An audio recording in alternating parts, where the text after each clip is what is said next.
Heads up guys, ito tayo na naman at magluluto ng ating panangalian. Meron tayong mega sardine, sibuyas, bawang, magic sarap, malunggay, at ang patola.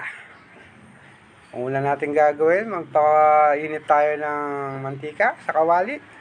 Lagyan natin ng sibuyas at bawang, ating igisa.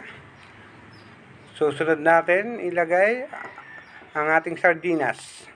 Mega sardines, color red. Baka naman. Ayan na. At pag medyo ma-brown-brown ng ating sibuyas bawang, pwede na nating sunod ang sardinas. Ayan, halu-haluin natin konti. Pag medyo kumulo na, para mas mabilis, meron tayong tubig mainit sa heater at mahina ang ating lutuan na electric stove. Pag kumulo na, pwede na natin ilagay ang patola.